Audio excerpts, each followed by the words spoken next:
Hamparan gurun membentang tanpa batas, pasir keemasan berkilauan di bawah matahari yang tak kenal ampun. Kehidupan di Arab pada masa itu sudah keras, air langka, makanan tak menentu, dan bertahan hidup adalah perjuangan sehari-hari. Namun di atas semua kesulitan ini, ada tradisi yang begitu kejam, begitu tak berperasaan, yang melukai jiwa kemanusiaan itu sendiri. Ini adalah praktek mengubur hidup-hidup bayi perempuan yang baru lahir.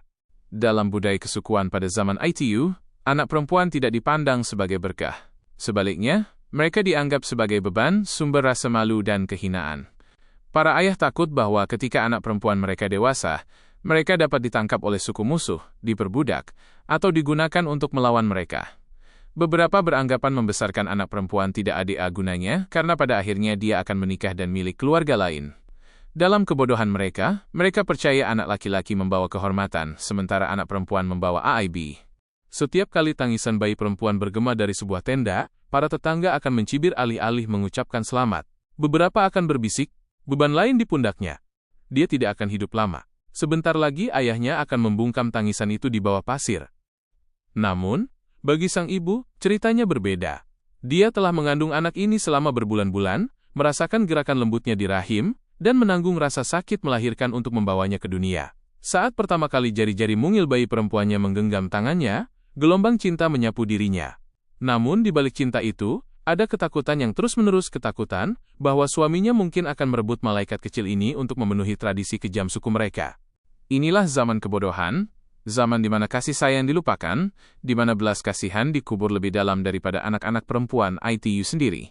Tak seorang pun melihat kilauan keindahan ilahi dalam senyum bayi perempuan, tak seorang pun menyadari bahwa anak-anak perempuan ini, yang mereka sebut beban, pada kenyataannya adalah karunia dari Allah, pembawa cinta, kenyamanan, dan kegembiraan.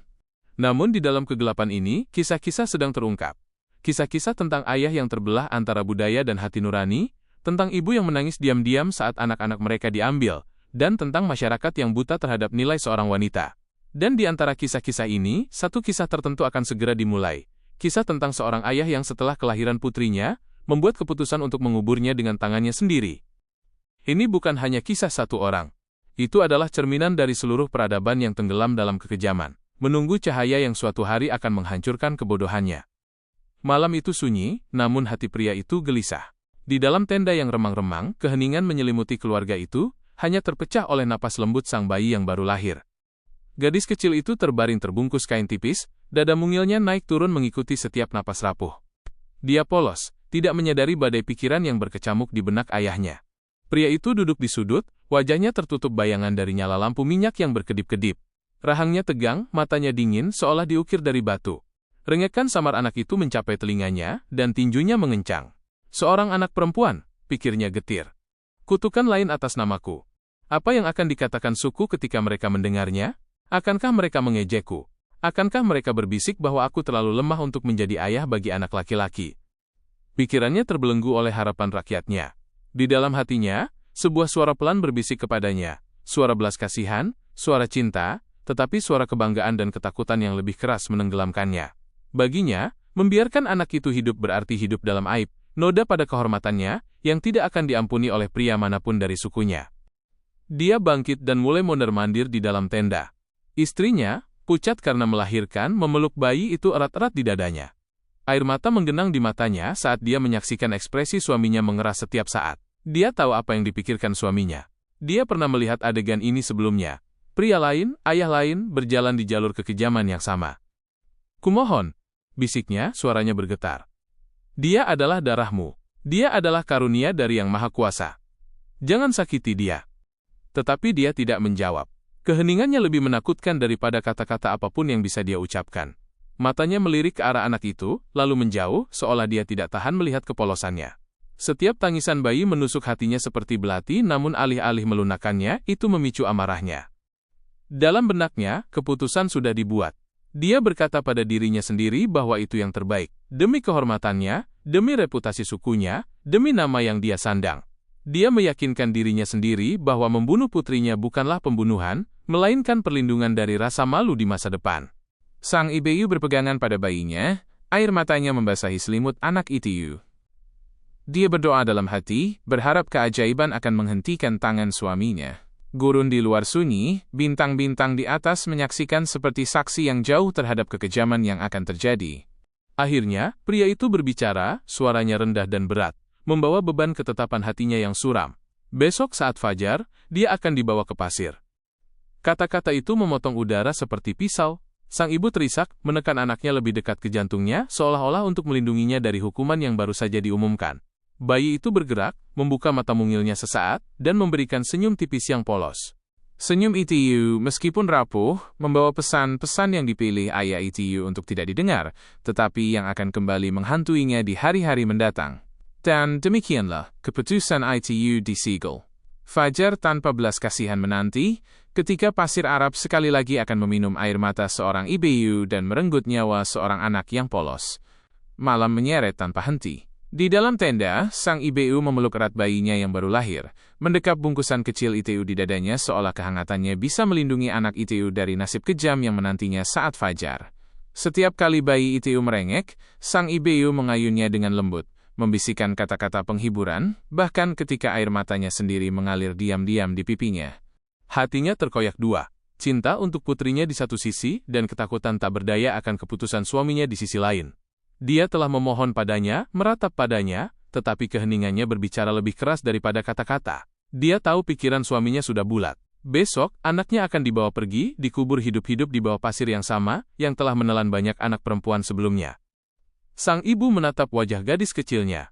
Bulu mata halus anak itu bergetar saat dia tidur, bibir mungilnya melengkung menjadi senyum samar, seolah dia memimpikan dunia yang penuh cinta. Pemandangan itu menusuk jiwa sang ibu. Dia berbisik melalui air matanya. "Mengapa anakku? Mengapa kamu harus dihukum karena menjadi dirimu? Kamu murni, polos, tak tersentuh dosa. Mengapa dunia ini harus menolakmu bahkan sebelum kamu belajar berjalan di atasnya?" Dia memikirkan wanita-wanita lain di sukunya. Wanita-wanita yang telah menanggung kesedihan yang sama, yang telah melihat putri-putri mereka direnggut dari pelukan mereka dan dilemparkan ke bumi. Beberapa menjadi diam, mengubur kesedihan mereka jauh di dalam diri mereka. Yang lain menjadi gila karena kesedihan, tidak mampu menanggung ingatan akan tangisan terakhir anak mereka. Sang ibu merasa seolah-olah dia berdiri di tepi jurang, menyaksikan hatinya bersiap untuk terjun ke dalam kegelapan. Dia ingin berteriak ke langit, tetapi beban ketakutannya menekan suaranya. Jika dia melawan terlalu kuat, suaminya mungkin akan mencampakkannya, atau lebih buruk, menyakitinya juga. Jadi dia berdoa dalam diam. Dengan bibir gemetar, dia berbisik ke dalam keheningan malam. "Ya pencipta langit dan bumi, Engkau yang mengetahui rahasia setiap hati, selamatkan anakku.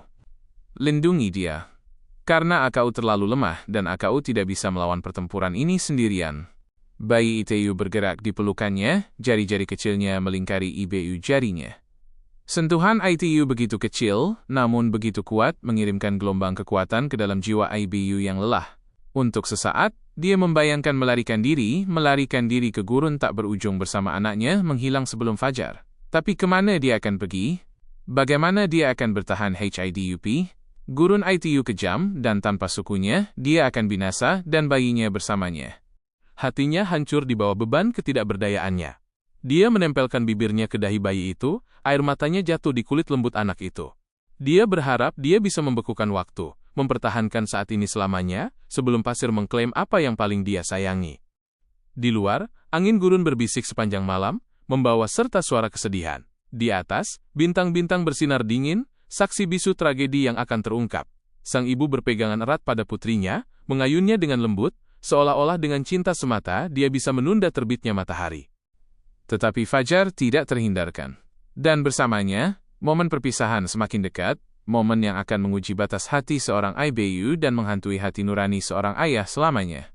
Cahaya fajar pertama merayap perlahan melintasi cakrawala, mewarnai pasir gurun dengan rona emas dan merah tua. Perkemahan terbangun oleh tangisan unta yang jauh dan desiran angin pagi. Tetapi di dalam tenda kecil, waktu terasa beku. Seorang ibu duduk memeluk erat anaknya seolah-olah jiwanya sendiri bergantung padanya. Matanya merah dan bengkak karena malam tanpa tidur, sementara lengannya gemetar karena memeluk bayi itu terlalu erat, seolah takut bahkan udara gurun pun bisa mencurinya. Gadis kecil itu, terbungkus kain tipis, bergerak lembut, tangan mungilnya meraih ke atas seolah mencoba meraih sinar matahari yang menyaring ke dalam tenda. Dan kemudian, dia tersenyum.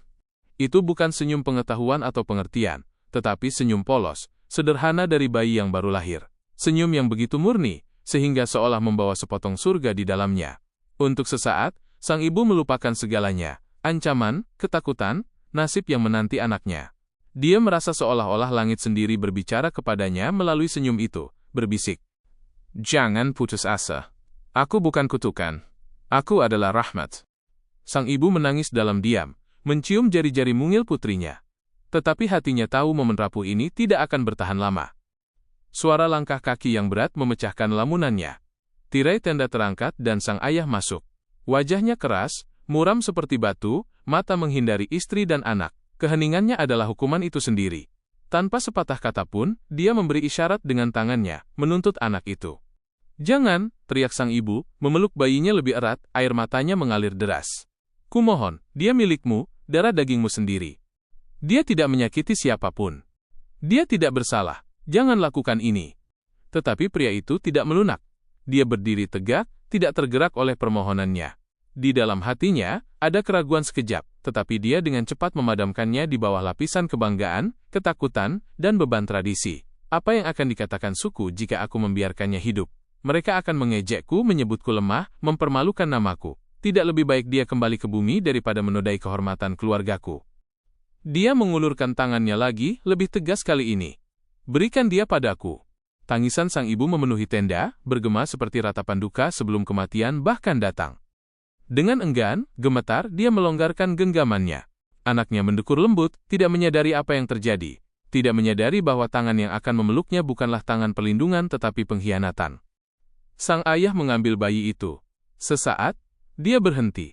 Bayi itu menatapnya dengan mata lebar, polos, mata yang memantulkan kepercayaan, bukan ketakutan. Dan kemudian, sekali lagi, gadis kecil itu tersenyum. Senyum itu menusuk hatinya seperti pisau. Napasnya tercekat, tangannya goyah.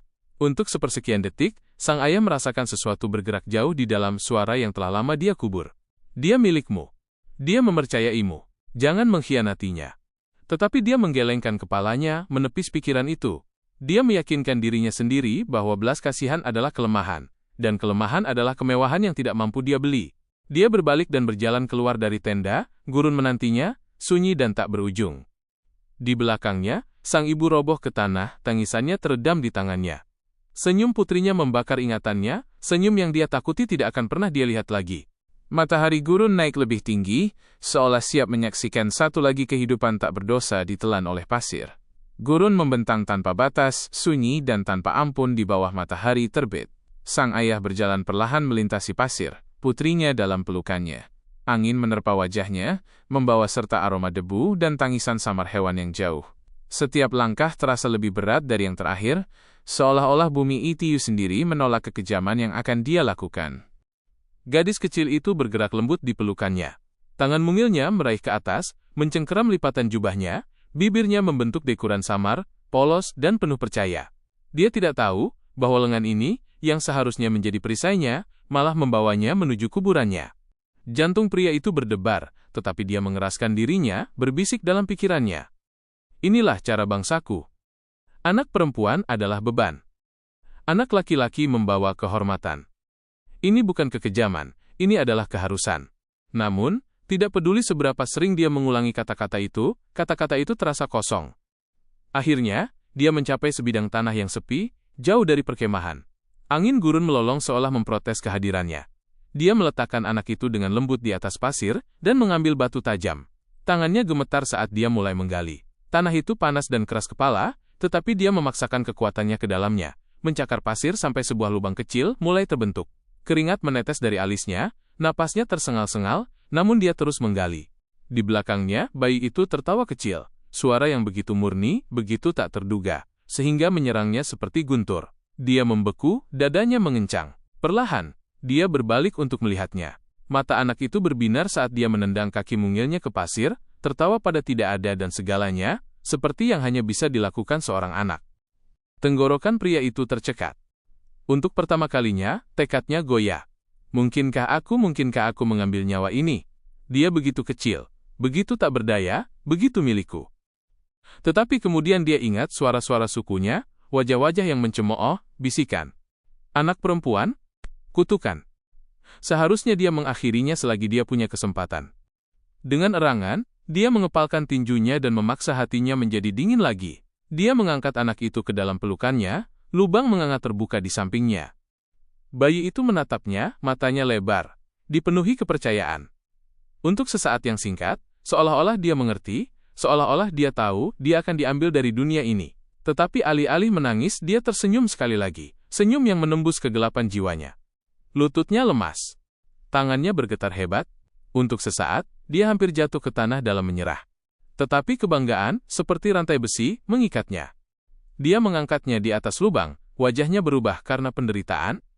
Gurun itu sunyi, angin sepi, seolah ciptaan itu sendiri menahan napas. Sang ayah menatap ke dalam lubang, lalu ke mata putrinya. Senyum terakhir menerangi wajahnya, cerah seperti matahari terbit, sebelum bumi menutupinya. Pasir bergeser, menelan bentuk mungilnya. Sang ayah berdiri gemetar, dadanya naik turun, hatinya hancur, meskipun dia menolak untuk mengakuinya. Dia mengubur lubang itu, setiap genggam pasir menyegel kejahatannya lebih dalam ke bumi. Ketika akhirnya lubang itu terisi, dia jatuh berlutut. Gurun membentang tanpa batas di sekelilingnya, tetapi dia hanya merasakan kekosongan di dalam. Tawa putrinya masih bergema di telinganya, menghantuinya. Tidak peduli seberapa dalam dia menguburnya, dia tidak bisa mengubur suara kepolosannya. Dia bangkit perlahan, tangannya tertutup debu, jiwanya berat dengan rasa bersalah. Saat dia berjalan kembali menuju perkemahan, angin gurun mulai melolong lagi, bukan sebagai protes sekarang, tetapi seperti nyanyian duka, meratapi hilangnya satu lagi kehidupan tak berdosa. Malam gurun sunyi, tetapi di dalam hati, sang ayah badai mengamuk tanpa akhir. Dia duduk sendirian di tendanya, menatap bara api yang hampir padam. Tawa laki-laki bergema samar di luar saat mereka membual tentang perburuan dan kemenangan, tetapi dia tidak bisa bergabung dengan mereka. Suara mereka terdengar jauh, hampa. Setiap kali dia menutup matanya, dia melihatnya. Putrinya. Mata lebar, polos menatapnya. Tangan mungilnya mencengkeram jubahnya. Senyumnya murni, tak ternoda, berseri-seri, sesaat sebelum dia menurunkannya ke dalam lubang. Suara tawa lembutnya masih melekat di telinganya, menolak untuk memudar, menghantuinya seperti kutukan. Dia menekan tangannya ke kepalanya, mencoba memblokirnya, tetapi ingatan itu tumbuh lebih kuat. Tidak ada angin gurun yang bisa membawanya pergi. Tidak ada keheningan yang bisa menguburnya. Di malam hari, tidur meninggalkannya. Ketika kelelahan akhirnya menariknya ke dalam tidur, dia terbangun dalam ketakutan, bermandikan keringat. Mimpi yang sama terulang lagi dan lagi. Dalam mimpinya, pasir gurun bergeser dan terbuka, dan dari bawahnya datang tangisan samar putrinya. Ayah, mengapa? Dia akan terbangun dengan terengah-engah, dadanya naik turun, jiwanya bergetar. Setiap pagi, rasa bersalah membebani lebih berat, menghancurkannya seperti batu tak terlihat. Istrinya sedikit berbicara. Keheningannya lebih tajam daripada kata-kata apapun. Dia melihatnya di matanya. Kesedihan, kekosongan, pertanyaan tak terucapkan yang menggantung di antara mereka. Bagaimana bisa kamu? Dia tidak lagi memandangnya seperti dulu. Setiap tatapan adalah pengingat akan apa yang telah dia curi, bukan hanya darinya, tetapi dari mereka berdua. Suku memujinya. Mereka mengatakan dia telah melakukan hal yang terhormat, bahwa dia telah menyelamatkan keluarganya dari aib membesarkan anak perempuan. Para pria menepuk punggungnya, memanggilnya kuat, memanggilnya bangga. Tetapi kata-kata mereka memotongnya seperti pisau. Untuk setiap sorakan, dia merasa lebih lemah, lebih hancur. Kuat, pikirnya getir. Kekuatan apa yang ada dalam membunuh yang tak berdaya? Kebanggaan apa dalam mengubur kepolosan? Dia mencoba membungkam pertanyaan-pertanyaan itu, menenggelamkannya dalam kebiasaan bangsanya, tetapi suara hati nuraninya tumbuh lebih keras setiap hari. Ketika dia berjalan melalui pasar, dia melihat gadis-gadis kecil tertawa, bermain, berpegangan pada jubah ayah mereka. Dan pemandangan itu menusuknya seperti panah. Dia berbalik, tidak tahan melihatnya. Kadang-kadang, dia akan kembali sendirian ke gurun tempat dia menguburnya. Pasir terdiam, menyembunyikan kejahatannya, tetapi baginya pasir itu berbisik tanpa henti. Dia akan berlutut di sana menggenggam segenggam bumi, hatinya sakit dengan rasa sakit yang tidak dia ketahui namanya. Dia merindukan untuk membatalkan apa yang telah dia lakukan, untuk mengangkatnya dari tanah dan memeluknya sekali lagi. Tetapi pasir menjaga keheningan mereka. Masa lalu tidak akan kembali. Maka, sang ayah Heidup setiap hari dengan topeng batu untuk suku, dan hati yang penuh abu untuk dirinya sendiri. Dunia menyebutnya terhormat, tetapi jiwanya menyebutnya pembunuh. Beban rasa bersalah tumbuh lebih berat dengan setiap napas. Dia belum mengetahuinya, tetapi beban ini akan mendorongnya untuk mencari jawaban. Jawaban yang suatu hari akan membawanya pada kebenaran yang jauh lebih besar daripada tradisi sukunya, kebenaran yang suatu hari akan mengubah hidupnya selamanya. Gurun telah lama diselimuti kegelapan kebodohan. Selama beberapa generasi, suku-suku berpegangan pada kebiasaan brutal mereka, pertumpahan darah, penyembahan berhala, dan pembunuhan tanpa ampun terhadap putri-putri mereka. Tetapi sekarang, sebuah suara baru bangkit di Mekah. Suara yang tidak seperti suara lainnya. Suara itu adalah suara Muhammad bin Abdullah Fauds, utusan Allah, yang datang bukan dengan pedang kekejaman, tetapi dengan rahmat kebenaran. Kata-katanya menyebar melalui lembah dan pasar seperti angin sepoi-sepoi yang menyapu pasir gurun, menggerakkan hati yang telah lama diam. Dia berdiri di hadapan orang-orang dan menyatakan, "Janganlah kamu membunuh anak-anakmu, karena takut kemiskinan. Kamilah yang akan memberi rezeki kepada mereka dan kepadamu. Sesungguhnya membunuh mereka adalah dosa besar." Al-Quran 17:31. Para pria bergeser gelisah ketika mendengar kata-kata ini. Untuk pertama kalinya, tradisi mereka disebut sebagai apa adanya. Kejahatan terhadap Tuhan. Sang ayah yang telah mengubur putrinya mendengarkan dalam diam di antara kerumunan. Setiap kata Nabi A menyerang hatinya seperti kilat. Dadanya mengencang saat dia mengingat lubang itu, tangan mungil itu, senyum itu, pasir yang menutupi wajah kecilnya. Ingatan itu sekarang menyala lebih terang, tidak lagi tersembunyi. Nabi Ari berbicara lagi, suaranya tegas namun penuh kasih sayang. Barang siapa yang membesarkan dua anak perempuan dan memperlakukan mereka dengan baik, sampai mereka mencapai kedewasaan, dia dan aku akan bersama di surga seperti ini. Dan dia mendekatkan kedua jari yang diberkahi. Hati sang ayah bergetar. Surga? Untuk membesarkan anak perempuan? Dia telah melakukan yang sebaliknya. Dia telah mengubur berkahnya di pasir. Air mata menusuk matanya, meskipun dia mencoba menyembunyikannya dari orang-orang di sekitarnya. Pertempuran berkecamuk di dalam dirinya. Kebanggaan sukunya melawan kebenaran Nabi A. Kebanggaan berbisik, "Asteris, kamu melakukan apa yang terhormat. Jangan menyesalinya." Tetapi jiwanya berteriak, "Asteris, kamu membunuh rahmat. Kamu mengubur jalanmu sendiri menuju surga." Malam itu, dia tidak bisa tidur. Kata-kata Nabi bergema tanpa henti di telinganya. Dia berjalan di gurun sendirian, menatap bintang-bintang, hatinya lebih berat dari sebelumnya. Untuk pertama kalinya, dia menyadari bahwa rasa bersalahnya bukan hanya di hadapan manusia, tetapi di hadapan Allah, pencipta langit dan bumi. Istrinya mengawasinya dari bayangan, melihat sesuatu telah berubah. Pria yang dulunya berjalan dengan kesombongan, kini membawa dirinya dengan beban rasa malu. Tangannya gemetar ketika dia menyentuh pasir, seolah dia merasakan darah putrinya masih melekat padanya. Dan jauh di dalam hatinya, percikan api dinyalakan. Kerinduan akan pengampunan, harapan bahwa mungkin, jika dia merendahkan dirinya di hadapan utusan Allah ini, dia mungkin menemukan jalan keluar dari kegelapan. Fajar Islam sedang menyingsing dan bersamanya, kesempatan untuk penebusan. Pria itu tidak bisa lagi menanggung beban di jiwanya. Hari-hari telah berubah menjadi malam, dan malam-malam menjadi siksaan tanpa akhir. Tawa putrinya menghantuinya, kata-kata Nabi bergema di hatinya, dan pasir gurun, tempat dia menguburnya, seolah menangis melawannya setiap kali dia lewat. Akhirnya, dia membuat keputusan. Kebanggaannya telah runtuh, hatinya hancur. Dia tidak bisa lagi hidup seperti yang dia lakukan sebelumnya. Jadi, dengan langkah gemetar dan mata yang diselimuti air mata, dia berangkat menuju tempat di mana Rasulullah Ta'ala sedang duduk bersama para sahabatnya. Pertemuan itu sederhana. Tidak ada takhta, tidak ada istana, tidak ada mahkota. Nabi An-Nutrishai duduk di antara umatnya seolah-olah dia adalah salah satu dari mereka, namun kehadirannya membawa cahaya yang merendahkan hati yang paling bangga sekalipun. Matanya dipenuhi belas kasih, suaranya mantap dan lembut, tetapi kata-katanya membawa beban kebenaran yang menusuk lebih dalam daripada pedang manapun. Pria itu mendekat perlahan, kakinya berat seolah menyeret beban dosa-dosanya di belakangnya. Dia menundukkan pandangannya, tidak mampu menatap mata Nabi, dan ketika akhirnya dia berdiri di hadapan beliau, suaranya pecah. Utusan Allah, bibirnya bergetar. Pada masa kebodohan, sebelum pesanmu mencapai kami, aku mengubur putriku dengan tanganku sendiri. Kata-kata itu meninggalkannya seperti belati yang merobek dadanya. Dia berlutut, wajahnya terkubur di tangannya saat air mata mengalir deras. Suaranya pecah karena keputusasaan.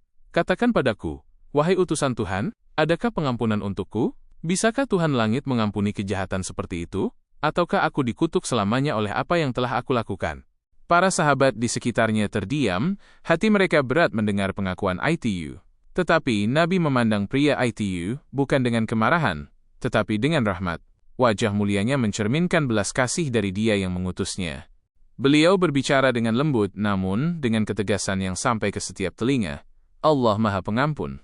Barang siapa yang bertobat dengan tulus, Allah akan mengampuninya. Apa yang kamu lakukan adalah dosa besar, tetapi rahmat Allah lebih besar daripada dosamu. Pria itu mengangkat wajahnya yang berlumuran air mata, ketidakpercayaan dan harapan bergumul di matanya. Nabi melanjutkan, masa kebodohan telah berlalu. Islam telah datang untuk mengangkat wanita ke tempat yang terhormat, untuk melindungi yang lemah, untuk membawa cahaya di tempat yang dulunya gelap. Jangan putus asa dari rahmat Allah. Berpalinglah kepada NWA dengan hati yang tulus, dan Dia akan mengampunimu. Mendengar kata-kata ini, pria itu hancur sepenuhnya. Isak tangisnya bergema di majelis saat dia memegangi dadanya, merasakan kedamaian pertama kembali ke hati yang telah lama tersiksa. Untuk pertama kalinya sejak hari yang mengerikan di gurun itu, dia merasakan harapan. Dia menyatakan dengan bibir gemetar, "Aku bersaksi bahwa tiada Tuhan selain Allah, dan bahwa Engkau Muhammad adalah utusannya." Para sahabat menangis bersamanya, hati mereka sendiri melunak oleh pemandangan seorang pria yang berubah. Nabi meletakkan tangan beliau yang diberkati dengan lembut di bahu pria itu dan berkata, "Tuhanmu Maha Pengampun, dan air matamu adalah tanda ketulusanmu. Bangkitlah, karena Allah telah menghapus kegelapan masa lalumu." Pria itu berdiri, masih gemetar, tetapi lebih ringan dari yang pernah dia rasakan. Hatinya membawa bekas luka, tetapi sekarang bekas luka itu ditutupi dengan rahmat Allah. Untuk pertama kalinya, dia memandang ke langit bukan dengan ketakutan, tetapi dengan harapan. Ayah yang pernah mengubur anaknya kini duduk di antara para sahabat Nabi mendengarkan dengan penuh semangat, hatinya terbuka dan haus akan kebenaran. Rasa sakit masa lalunya masih terukir di jiwanya, tetapi sekarang itu digabungkan dengan sesuatu yang baru, cahaya hidayah dan harapan pengampunan. Suatu hari, saat perkumpulan orang-orang beriman duduk di sekitar Nabi beliau mulai berbicara tentang anak perempuan. Kata-kata beliau membawa kelembutan yang menyentuh hati semua yang mendengarnya. Beliau bersabda, "Barang siapa yang memiliki seorang anak perempuan dan tidak menguburnya hidup-hidup, tidak menghinanya, dan tidak mengutamakan anak laki-lakinya di atasnya, Allah akan memasukkannya ke dalam surga." Para sahabat mendengarkan dengan takjub. Ini adalah kata-kata yang belum pernah didengar dunia sebelumnya. Dalam masyarakat di mana wanita dipandang sebagai beban, Nabi mengangkat mereka ke tempat yang terhormat. Sang ayah menundukkan kepalanya, air mata memenuhi matanya. Setiap kata mengingatkannya pada apa yang telah hilang darinya, harta yang telah dia buang ke pasir. Namun kata-kata yang sama itu juga memberinya harapan. Andai saja Allah memberkahinya lagi dengan seorang putri, dia tidak akan pernah mengulangi kesalahannya. Nabi melihat sekeliling dan melanjutkan, barang siapa yang membesarkan dua anak perempuan dengan kebaikan sampai mereka mencapai kedewasaan, dia dan Akayu akan bersama pada hari penghakiman seperti ini. Dan beliau mendekatkan jari-jari beliau yang diberkati. Mata para sahabat dipenuhi air mata merindukan kedekatan dengan Rasulullah itu. Dan hati sang ayah sakit karena penyesalan, andai saja aku tahu, andai saja aku menunggu, putriku akan menjadi jalanku menuju surga. Setelah pertemuan itu, pria itu duduk diam, tenggelam dalam pikiran. Istrinya mendekatinya dan berkata dengan lembut, "Kamu membawa rasa sakit di matamu. Tetapi ingat, Allah telah menjanjikan pengampunan. Jangan tenggelam dalam penyesalanmu. Sebaliknya, berdoalah untuk apa yang ada di depan." Pria itu mengangguk. Untuk pertama kalinya, dia mengerti bahwa anak perempuan bukanlah kutukan, tetapi berkah karunia rahmat dari Allah. Dia bersumpah bahwa jika Allah memberinya anak perempuan lagi, dia akan menyayanginya, melindunginya dan membesarkannya, seperti yang diajarkan Nabi Alia. Malam itu di bawah bintang-bintang, dia mengangkat tangannya dalam doa. Suaranya bergetar, tetapi kata-katanya dipenuhi ketulusan. "Ya Allah, Engkau telah mengampuniku sekali. Jika Engkau memberkahiku lagi dengan seorang putri, Aku akan menjaganya dengan hidupku. Aku akan membesarkannya dengan cinta, dan Aku tidak akan pernah lagi melakukan kejahatan kebodohan." Angin gurun membawa doanya ke malam hari. Pria yang pernah mengubur seorang putri dalam kegelapan kini mendambakan cahaya kebapakan, bukan sebagai beban rasa malu, tetapi sebagai jalan menuju surga. Pelajaran Islam telah menusuk jiwanya. Anak perempuan bukanlah beban, mereka adalah berkah. Mereka adalah kunci menuju jannah. Kehidupan pria itu telah berubah sejak dia memeluk Islam. Hatinya, yang dulunya dikeraskan oleh kebodohan, sekarang membawa kelembutan iman. Dia salat bersama orang-orang beriman, duduk dalam perkumpulan Nabi dan membawa ingatan putrinya yang hilang seperti bekas luka yang tidak akan pernah pudar. Tetapi Allah adalah Maha Pengampun, dan Dia juga adalah yang menguji hati untuk membuktikan ketulusan mereka. Bulan-bulan berlalu, dan suatu hari, istrinya mendatanginya dengan tangan gemetar dan berbisik, "Atas kehendak Allah, aku sedang mengandung." Matanya mencari wajahnya, tidak yakin apakah ketakutan lama mungkin kembali. Tetapi dia memegang tangannya dengan kuat dan berkata dengan air mata di matanya, "Apakah Allah memberi kita anak laki-laki atau perempuan? Aku akan menerima anak ini sebagai berkah. Jangan pernah lagi kebodohan masuk ke dalam hatiku." Bulan-bulan berlalu, dan akhirnya saatnya tiba. Tangisan bayi yang baru lahir memenuhi rumah mereka. Bidan menempatkan anak itu di pelukannya. Jari-jari mungilnya melingkari ibu jarinya secara naluriah. Jantungnya berhenti. Itu adalah seorang gadis. Ujian yang sama yang pernah membawanya pada dosa telah kembali. Tetapi kali ini, pria itu tidak melihat rasa malu atau kelemahan. Dia melihat cahaya. Dia melihat rahmat. Dia melihat karunia Allah. Air mata mengalir di wajahnya saat dia memeluknya erat-erat, berbisik, "Putriku bungaku, jalanku menuju surga. Aku tidak akan pernah membiarkan debu bumi ini menyentuhmu dalam kekejaman. Kamu aman di pelukanku." Istrinya menangis bersamanya, kelegaan menyelimuti dirinya. Bersama-sama, mereka memeluk anak itu bukan sebagai kutukan, tetapi sebagai berkah terbesar. Kabar menyebar di antara suku. Beberapa mengejeknya, berbisik, "Dulu dia mengubur putrinya, sekarang dia menyembahnya dengan cinta." Tetapi dia tidak lagi peduli dengan kata-kata mereka. Ajaran Nabi An-Talfai telah membebaskannya dari belenggu mereka. Tahun-tahun berlalu, dan gadis kecil itu tumbuh. Dia tertawa, bermain, dan mengisi rumah mereka dengan sukacita. Sang ayah menepati janjinya, melindunginya, mengajarinya kata-kata iman, dan memperlakukannya sebagai kunci menuju surga yang sebenarnya. Setiap kali dia menatap matanya, dia mengingat dosa masa lalunya, tetapi alih-alih tenggelam dalam penyesalan, dia melihat dalam dirinya rahmat Allah yang telah memberinya kesempatan kedua. Suatu malam, saat matahari terbenam di balik bukit pasir emas, dia mengangkat putrinya ke dalam pelukannya dan berbisik, "Kamu bukan aibku, kamu adalah kehormatanku. Kamu bukan kutukanku, kamu adalah berkahku. Dan demi Allah, aku akan membesarkanmu dengan cinta sampai hari aku kembali kepadanya." Gurun, yang pernah menjadi saksi kejahatannya, kini menjadi saksi penebusannya. Maka, ayah yang pernah mengubur putrinya di pasir kebodohan, kini membesarkan putri lain dalam cahaya Islam. Kisah hidupnya menjadi kesaksian HADUP atas firman Allah, "Sesungguhnya Allah mengampuni segala dosa. Sesungguhnya dialah yang maha pengampun lagi maha penyayang." Al-Quran 39-53. Pesan moral kisah ini, anak perempuan bukanlah beban melainkan berkah. Islam datang untuk menghormati mereka, untuk melindungi mereka, dan untuk menjadikan mereka jalan menuju surga jannah. Tidak ada dosa yang terlalu besar untuk rahmat Allah, jika seseorang kembali kepada NYA dengan hati yang tulus.